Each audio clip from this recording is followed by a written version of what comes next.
Qui ne voudrait pas prendre un bon bain dans cet étang frais par une si chaude journée d'été? Tu piques une tête dans son eau revigorante, la brise te caresse le visage. Tout est parfait. Jusqu'à ce qu'une ombre furtive glisse sous la surface. Tu penses à une feuille, vu sa taille, et tu n'y fais plus attention. Mais la chose te mord, et sur ton gros orteil! Tu te précipites vers la berge, et tu t'aperçois que tu t'es fait attaquer par une punaise d'eau géante. Tu as eu la malchance de tomber sur un insecte croqueur d'orteils. On l'appelle même parfois la tique alligator. Tu survivras à la morsure de ce monstre, mais ça va être désagréable. Les punaises d'eau géantes sont présentes dans le monde entier, dans les mares et les lacs. Et leurs morsures sont bien plus fréquentes qu'on ne le pense. Sois donc vigilant la prochaine fois. Voici comment tu peux les repérer. Cette punaise peut atteindre une longueur de plus de 10 cm. Selon le Guinness des records, cela en fait le plus grand insecte aquatique de la planète. On dit que sa morsure est l'une des plus douloureuses qu'un insecte puisse infliger à un humain. On les trouve dans le monde entier, mais elles sont particulièrement répandues en Amérique du Nord. Elles se fondent dans le paysage. Leur corps brun foncé imite les feuilles des zones humides. Pas étonnant que tu ne l'aies pas remarqué. Prédatrices, elles s'attaquent généralement aux petits poissons, aux têtards et à d'autres insectes. Mais elles peuvent également s'en prendre à de plus grosses proies, comme les serpents et même les tortues. Par chance, tu es beaucoup plus grosse qu'une tortue. Chez certaines espèces, les femelles pondent leurs œufs sur le dos des mâles. Ils les transportent ensuite partout où ils vont. Tu trouveras peut-être ça mignon, mais la vue d'une tique alligator transportant ses œufs est en réalité vraiment répugnante. Tu en auras immédiatement froid dans le dos.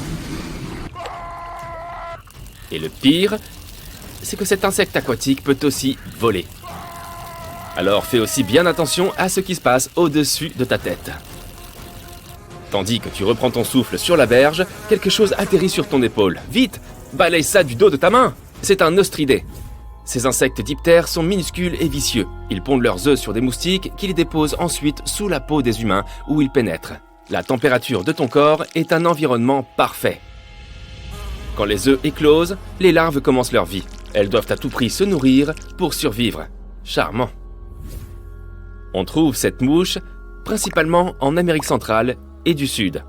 Mais elle a également été repérée en Floride. Le ver plat à tête de marteau. Ça te dit quelque chose? Et non, il ne s'agit pas d'un animal hybride mi-requin, mi-lombric. Quoique, en examinant un de tout près, on a plusieurs fois signalé leur présence en Géorgie.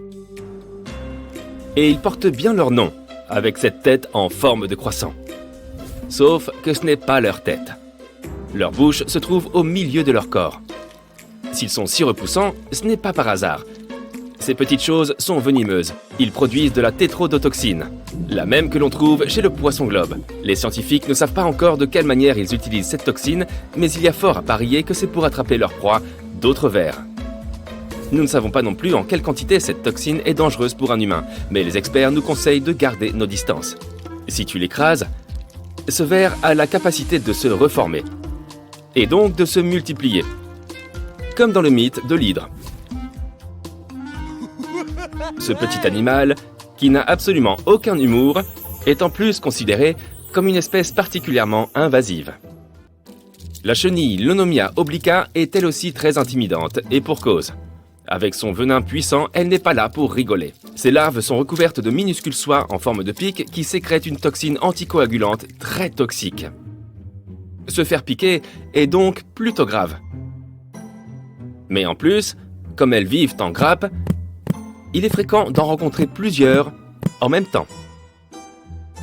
La plupart du temps, leur piqûre est indolore. Tant mieux, pas vrai? Eh bien, en fait, non. Parce qu'alors, on n'a aucune idée de ce qui vient nous arriver. Et puis, les symptômes apparaissent. En outre, tu ne trouveras aucune marque visible à l'endroit où tu as été piqué. Mais le plus étrange au sujet de cette chenille, c'est qu'elle est super petite par rapport aux dégâts qu'elle peut causer. Elle ne fait pas plus de 5 cm. On la trouve couramment dans les forêts tropicales d'Amérique du Sud, notamment en Uruguay, en Argentine et au Brésil. Mais attention, cette bestiole n'existe pas que sous une seule forme. La chenille n'est que le premier stade de la vie de cet insecte. Oui, cette horrible chose est bien un bébé. Une fois atteint l'âge adulte, elle prend une forme entièrement différente. celle d'un papillon de la famille des Saturnidae. Mais ne te fais pas d'illusions, il n'est pas devenu inoffensif en perdant ses verrues urticantes. Il est toujours venimeux et maintenant, il peut voler. Tu te consoleras peut-être en apprenant qu'il ne vit que quelques semaines sous cette forme. Car une fois métamorphosé, il n'a plus de bouche pour manger. La toxine de l'araignée à toile entonnoir d'Australie peut terrasser un humain adulte en seulement 15 minutes. C'est pourquoi on la considère généralement comme l'araignée la plus dangereuse au monde.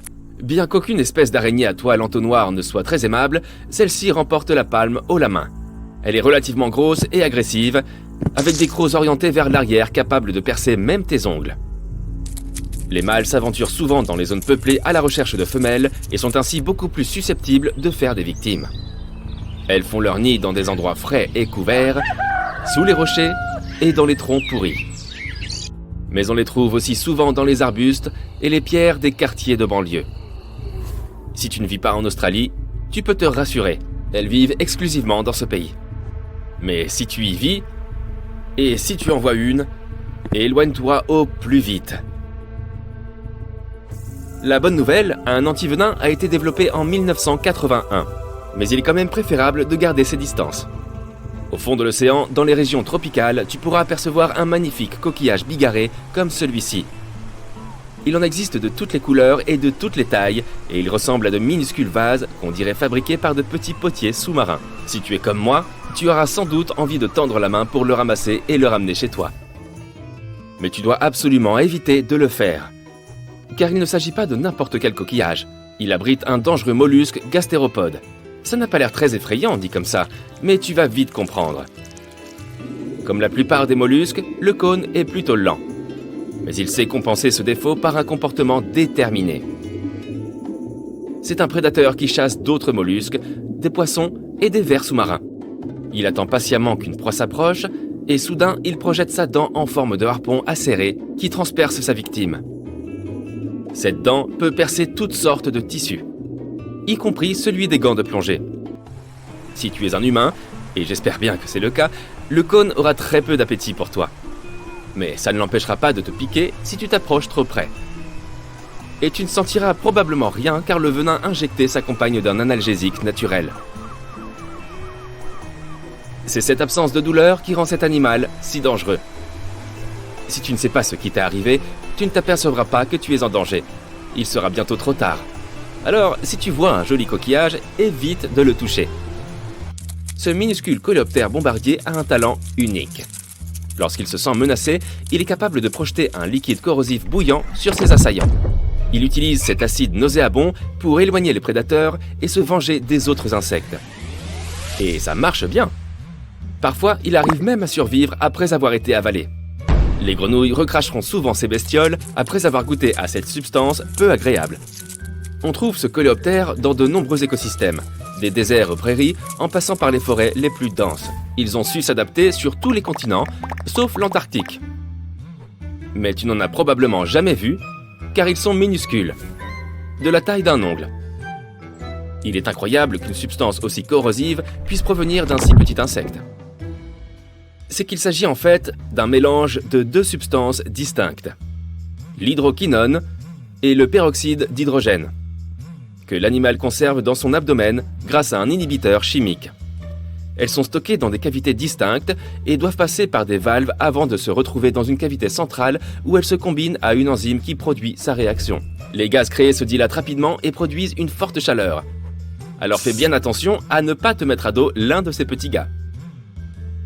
Tu penses peut-être que les zombies n'existent que dans les films, mais pour les cigales, c'est bien une réalité. Ce champignon, du nom de Massospora, a un but unique dans la vie. Il se glisse dans le corps des cigales, prend le contrôle de leur esprit et les transforme en véritables morts-vivants. Les cigales, ainsi affectées, agissent de façon très anormale, leur seul objectif étant désormais de propager le champignon parmi leurs congénères. Mais le plus effrayant, c'est qu'elles continuent à vivre comme si de rien n'était. Et il est impossible de savoir qu'elles ont été infectées. Elles se comportent un peu bizarrement, c'est tout. Et bientôt, il est trop tard. Bien qu'elles ne représentent pas un danger pour nous, l'idée qu'il puisse y avoir des zombies dans nos buissons a de quoi nous donner de sérieux cauchemars. Les abeilles sont apparues sur Terre il y a 130 millions d'années et elles ont survécu aux dinosaures. Ce qui leur a permis de survivre si longtemps, c'est la structure incroyablement complexe de leur société et le travail d'équipe. Chaque abeille a son propre rôle et sa propre responsabilité. Certaines d'entre elles construisent et réparent leur foyer. D'autres abeilles le protègent, d'autres encore nettoient la ruche et vont chercher de la nourriture. Mais si tu pouvais te faufiler dans une ruche et comprendre comment tout ce système fonctionne, que verrais-tu à l'intérieur ? Pour une raison mystérieuse, tu arrives facilement à passer au travers des gardes. Mais si tu étais une abeille d'une autre colonie, ils ne te laisseraient pas entrer sans se battre. Les abeilles de garde ont l'air plutôt intimidantes. Elles se tiennent sur leurs 4 pattes arrière à l'entrée de la ruche et leurs pattes avant sont levées en l'air. Ces abeilles inspectent chaque insecte qui entre dans la ruche avec leurs antennes et leurs pattes avant. Chaque ruche a sa propre odeur et les gardiennes peuvent savoir si une abeille appartient à leur colonie rien qu'en la sentant. Seules les abeilles qui vivent dans la ruche peuvent y pénétrer. Soudain, tu vois quelque chose d'étrange. Une des abeilles gardiennes a détecté un intrus. Une abeille étrangère a dû essayer par erreur d'entrer dans la mauvaise ruche. Mais elle porte une charge de nectar et le gardien la laisse entrer. Apparemment, ça ne les dérange pas d'accepter des cadeaux de nourriture gratuits, même de la part d'étrangers. Tu es trop curieux pour rester là plus longtemps. La ruche n'a qu'une seule entrée. Tu remarques que les murs qui l'entourent ont un aspect étrange. En regardant de plus près, tu comprends qu'ils sont recouverts d'une fine couche d'une substance inconnue. C'est de la propolis, une résine végétale endurcie produite par les abeilles. Elle aide à combattre les infections et à guérir différents problèmes de santé. Un peu plus loin, tu peux voir d'innombrables nids d'abeilles. Ce sont pleins de cellules hexagonales faites de cire d'abeille. Les abeilles les utilisent pour stocker la nourriture, pollen et miel. C'est aussi là qu'elles gardent les œufs, les larves et les nymphes. Les alvéoles sont fixées aux parois de la ruche. Elles s'étendent de haut en bas et sont même fixées sur les parois. Mais on distingue des passages étroits le long des bords des alvéoles. Les abeilles les utilisent pour se déplacer à travers la ruche. Tu devrais aussi pouvoir te faufiler dans l'un de ces tunnels. Après avoir exploré l'endroit, tu découvres que les abeilles stockent le miel dans la partie supérieure de la ruche. En dessous, il y a des cellules qui contiennent du pollen. Ensuite, il y a des cellules utilisées pour conserver les œufs des futures abeilles ouvrières. Et tout en bas, il y a les œufs de faux bourdons. Bien sûr, ton objectif est de voir la reine des abeilles, mais ce n'est pas si facile de la trouver. D'abord, tu rencontres plein d'autres abeilles. La plupart d'entre elles sont des ouvrières. Elles constituent la plus grande partie de la population de la ruche, et ce sont toutes des femelles. Chacune d'entre elles a sa propre tâche. La plus commune d'entre elles est le butinage. Tu aperçois une abeille qui quitte la ruche et tu décides de la suivre. La reine peut attendre un peu, tu veux voir comment les abeilles fournissent de la nourriture à la ruche. L'abeille bourdonne devant toi. Après avoir visité quelques fleurs, elle se met soudain à s'agiter en faisant du surplace. Ah, c'est la fameuse danse des abeilles. C'est ainsi que les abeilles communiquent.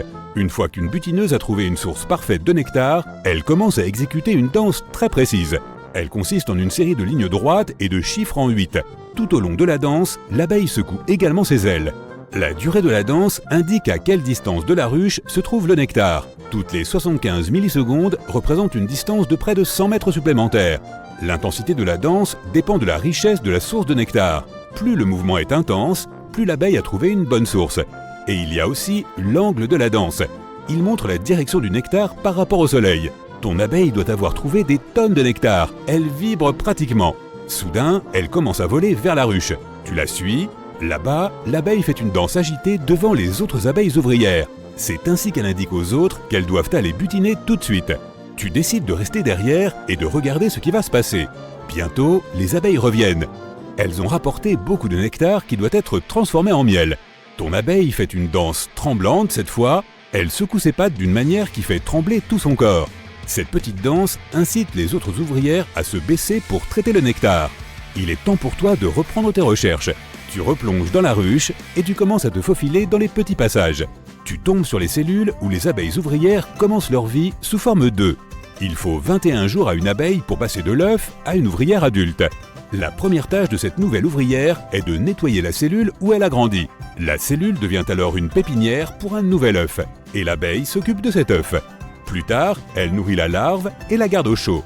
Au cours de la phase suivante de sa vie, lorsqu'elle est âgée de 12 à 20 jours, l'abeille commence à effectuer des tâches autour de la ruche.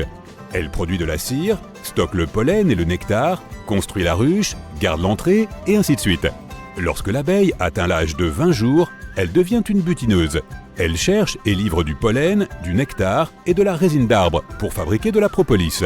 L'abeille apporte également de l'eau, les abeilles en ont besoin pour boire et refroidir la ruche.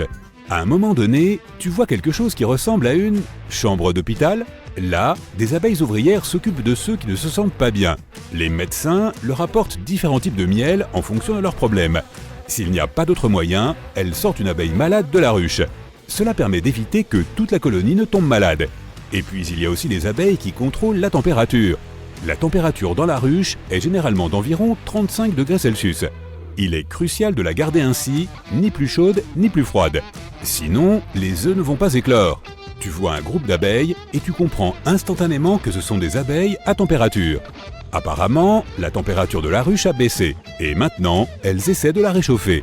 Elles vibrent d'une manière spéciale, ce qui augmente leur température corporelle. Et tu peux sentir l'air autour de toi devenir un peu plus chaud. Si elles avaient besoin de refroidir la ruche, elles iraient chercher des gouttes d'eau. Puis elles apporteraient cette eau sur leur dos. Une fois dans la ruche, elles feraient battre leurs ailes très vite, ce qui ferait s'évaporer l'eau et baisser la température. Tu avances et tu tombes bientôt sur une abeille que tu n'as jamais vue auparavant. Elle a des yeux énormes, un grand corps et pas de dard. C'est un faux-bourdon, le seul type d'abeille mâle de la ruche. Ils n'ont pas non plus d'outils pour butiner. Leur seul but est de s'accoupler avec la reine et de prendre soin d'elle. La vie du faux-bourdon n'est pas très longue. D'une part, si cette abeille parvient à s'accoupler avec la reine, elle ne survit jamais au processus. Et s'il y a une pénurie de nourriture, ou si l'hiver approche, les abeilles ouvrières expulsent généralement les faux-bourdons de la ruche et ne les laissent pas revenir. Waouh, c'est dur! Tu continues jusqu'à ce que tu remarques enfin une pépinière. Là, tu aperçois une abeille qui fait 2 fois la taille d'une abeille ouvrière. Ta quête touche à sa fin. C'est la reine. Cette abeille est la plus importante pour la ruche, car c'est la seule abeille qui peut pondre des œufs. Malgré son titre, la reine ne règne pas vraiment, et son cerveau est plus petit que celui d'une ouvrière. Mais elle produit des phéromones spéciales qui influencent l'humeur de toute la ruche. La reine donne également naissance à toutes les abeilles de la colonie. Lorsque la reine est encore une larve, les abeilles ouvrières la nourrissent de gelée royale. Il s'agit d'une gelée à très forte teneur en sucre. Une cellule plus grande et un tel régime alimentaire permettent à la future reine d'avoir un corps plus grand et d'être capable d'émettre des phéromones. Lorsque la reine s'est accouplée avec les faux-bourdons, elle retourne à la ruche. 3 jours plus tard, elle commence à pondre des œufs et ne s'arrête jamais. Elle travaille particulièrement dur au printemps, pondant un œuf toutes les 20 secondes. Pas étonnant que plus tard dans l'année, la colonie compte déjà une population de 30 000 à 60 000 abeilles. Mais attends, il se passe quelque chose d'étrange. Un groupe d'abeilles ouvrières, en fait beaucoup d'entre elles, peut-être la moitié de la colonie, quittent la ruche avec la reine à leur tête. Cela signifie que la colonie est devenue trop grande. La reine sort pour la première fois depuis l'accouplement. Et l'essaim entier part à la recherche d'une nouvelle maison. De retour à la ruche, une nouvelle reine sortira d'un œuf 8 jours plus tard.